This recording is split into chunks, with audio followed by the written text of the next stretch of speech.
8h30 minutes exactement, 8h33 minutes. Pourquoi j'ai un problème avec les 3? 33 minutes sur le plateau de la matinale 6-9. Et vous le savez, à ce moment précis, nous recevons quelqu'un sur le plateau pour discuter de la thématique centrale. Et cette thématique, ce matin, concerne un fait de société ou alors des faits de société récurrents qui autour de violences en milieu scolaire, violences psychologiques, violences physiques, violences verbales. Et donc, on va discuter de l'impact de la culture du numérique sur la banalisation ou alors de la culture numérique sur la banalisation de la violence. Et nous avons une invitée sur le plateau, une spécialiste de la question sur le plan psychologique. Elle est psychologue du monde des organisations et du travail. Elle, c'est Madame Marlene Oye. Et là, bonjour et bienvenue sur le plateau de la matinale. Bonjour monsieur, bonjour madame. Bonjour. Merci. Alors, donc vous venez nous parler de ces violences en milieu scolaire et donc de l'impact de la culture numérique. On observe une montée de violences en milieu scolaire. Il en ressort que le numérique pourrait avoir un impact, une part belle dans ce phénomène. Alors, avant d'entrer dans le vif du sujet, nous voulons revenir sur la définition de violence en milieu scolaire, parce qu'on peut confondre ou alors juste délimiter à un certain nombre de choses, par exemple le port d'armes blanches, alors que ça va bien au-delà. Pouvez-vous donc revenir sur la définition de violence en milieu scolaire? De quoi s'agit-il exactement? Selon l'OMS, la violence, c'est l'intention de faire une charge physique sur autrui. Donc ça peut être une charge aussi, on peut passer par des menaces, comme on peut passer par des actes poignants, des objets assez violents, si on peut le dire. Donc, en milieu scolaire, c'est le fait d'utiliser un impact physique sur autrui en milieu scolaire. Un impact physique, et donc il n'y a pas de violence psychologique, par exemple? Quand on parle de violence psychologique, c'est qu'il y a une influence. D'accord. Et l'influence, c'est à partir de ce que l'enfant peut regarder ou l'enfant peut utiliser. Nous avons ici la présence des jeux vidéo. Vous allez regarder, les jeux vidéo sont à caractère violent.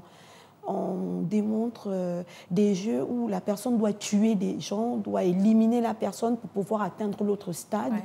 Ça incite à la violence, bien sûr. Nous avons des films qui constamment nous montrent que où il faut éliminer un individu pour pouvoir régler certains problèmes, alors il n'y a pas une mesure qui canalise bien évidemment la visibilité de ces violences physiques-là en milieu numérique. Et donc là, vous parlez de ces différents contenus du numérique en question, qui pourraient influencer et donc occasionner cette violence chez les jeunes. Oui, très bien. Et surtout que quand ces violences sont diffusées, on ne met pas une limite, il n'y a pas une prévention, il n'y a pas une explication. Comment on peut dire ça?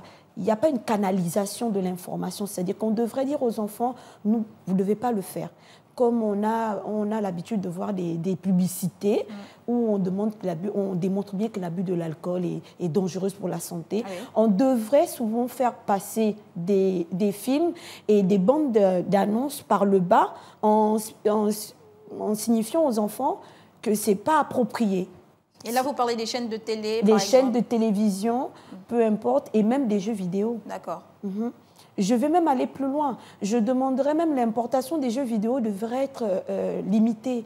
On devrait réviser l'entrée des jeux vidéo et imposer un genre de jeu vidéo parce qu'il n'y a pas une surveillance. Mais qui devrait réguler tout ça? Ce sont les parents, ce sont les autorités, c'est qui exactement? Les autorités devraient prendre la charge. L'impact de cet univers numérique a de l'ampleur au niveau des enfants africains, parce que les enfants africains ne sont pas assis promptement dans leur intellect même, c'est-à-dire dans leur état psychologique. C'est des enfants qui naissent, la culture est déjà un peu bafouée.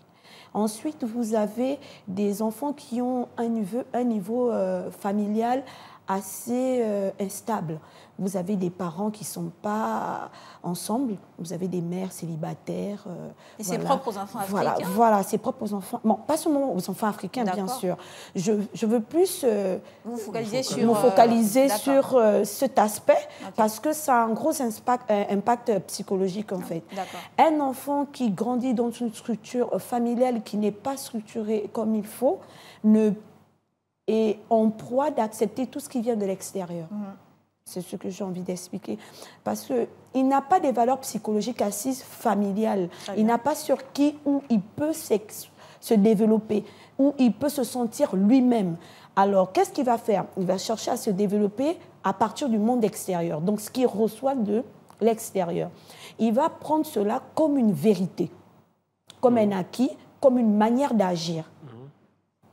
Alors, Madame Marilyn Oye est là. Nous allons aborder à proprement dit la question qui nous emmène justement à élaborer ces thèmes et cette thématique. Nous rappelons aussi à nos internautes et à nos téléspectateurs que vous aurez l'occasion tout au long de la journée d'avoir plusieurs plateaux et plusieurs invités qui viendront discuter de ces questions avec des thématiques différentes. On a cette vidéo qui nous montre clairement, et là pour le coup, je vais citer l'établissement, il s'agit de l'institution Immaculée Conception, qui est non loin d'ici, où on voit des élèves, filles, je pense toutes ou en majorité, assister à une scène, pas une scène de bagarre, je vais plutôt dire à une scène de passage à tabac d'une élève sur une autre élève. Là-dedans, on voit plusieurs qui prennent en vidéo, certaines qui sont même en train de faire des commentaires comme pour inciter, comme pour, je sais pas moi, faire le show.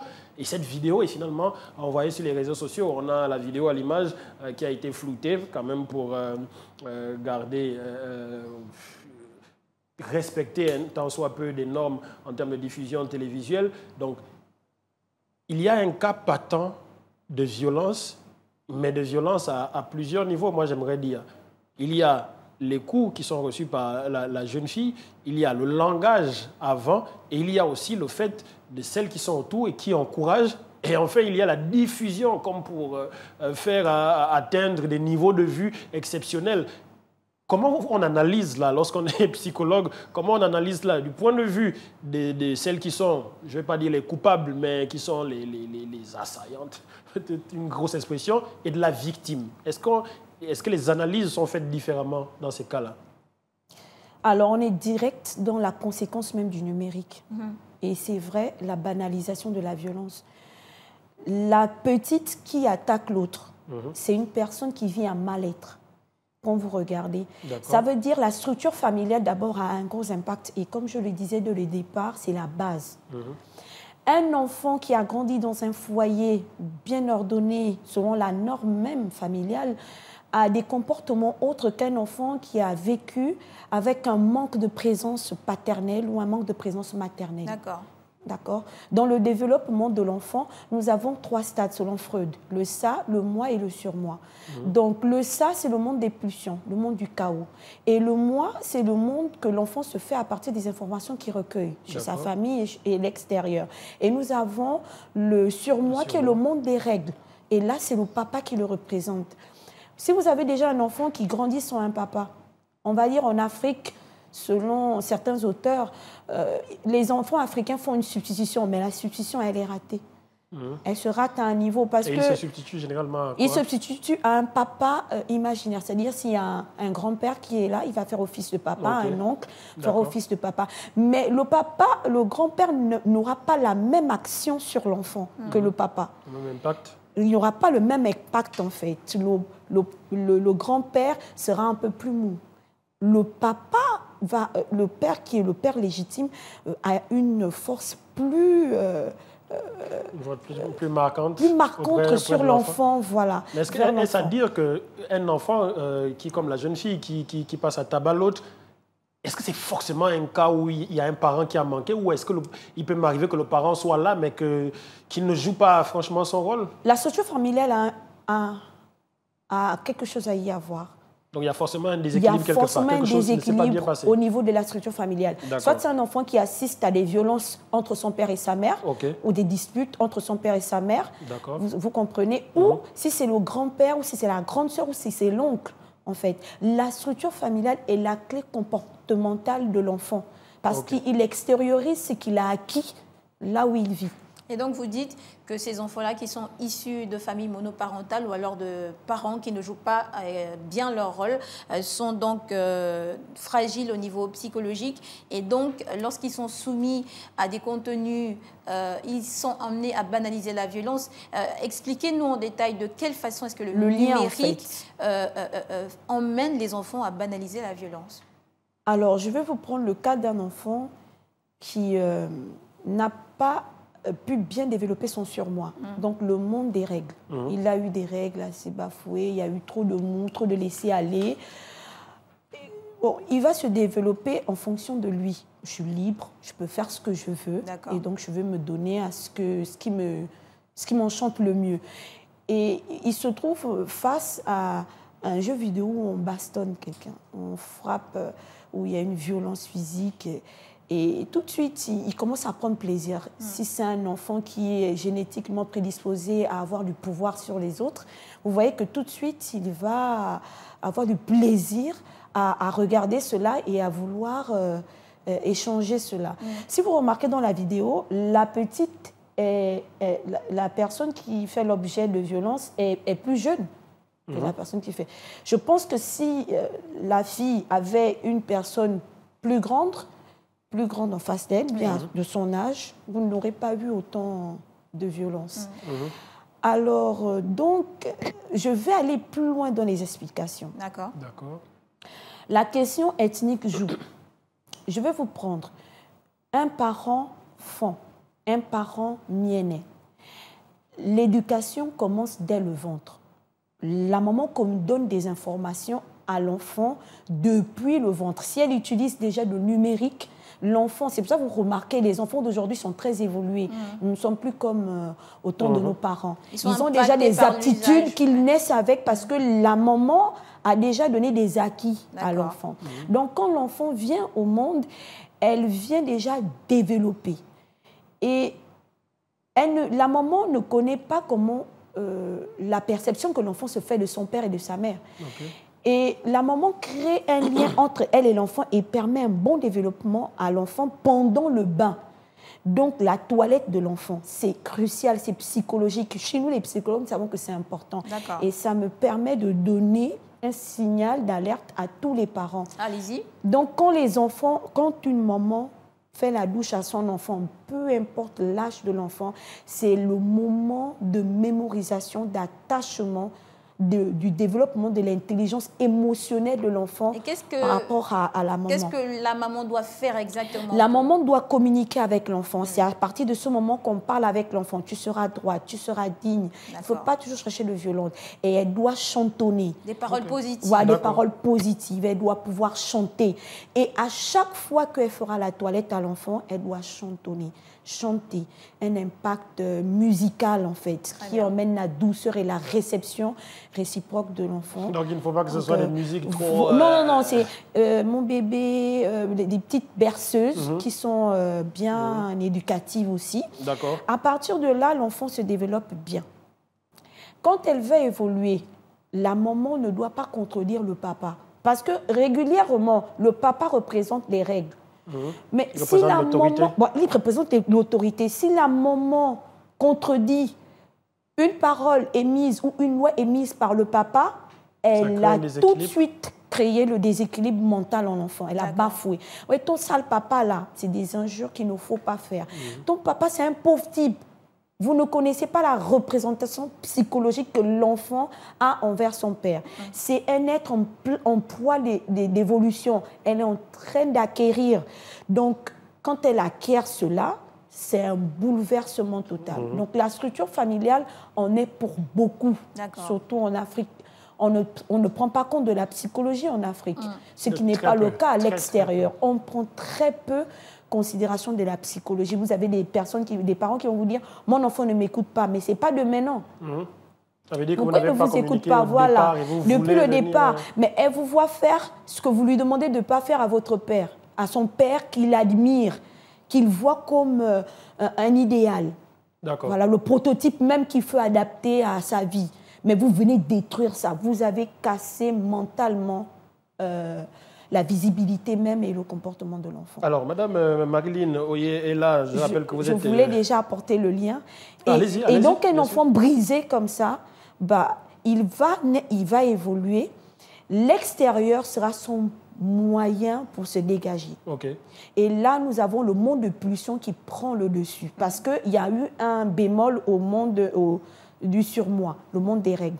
Donc, vous avez le ça qui est là. Et le ça va prendre quoi? Tout ce qui est chaotique. Donc, si je regarde un film violent, je vais dire que c'est comme ça qu'on vit maintenant. C'est maintenant la tendance. Je vais prendre tout ce qui est négatif. Okay. Qu'est-ce que je vais faire? Je vais l'extérioriser.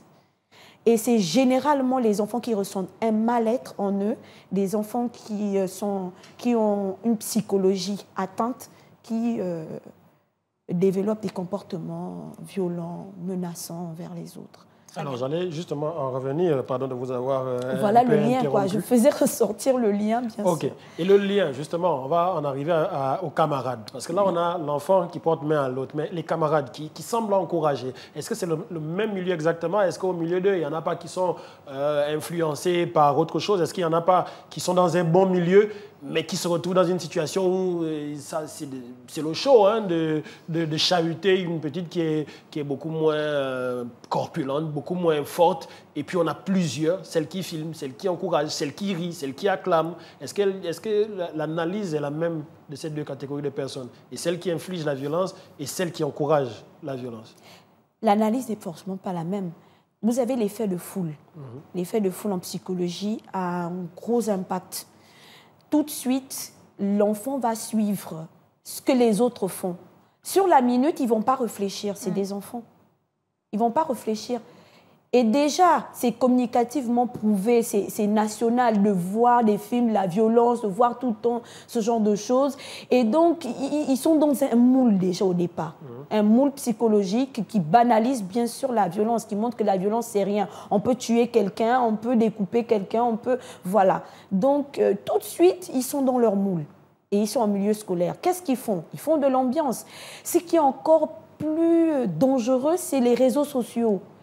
Alors, vous avez encore plus de vidéos à caractère violentes comme ça qui circulent.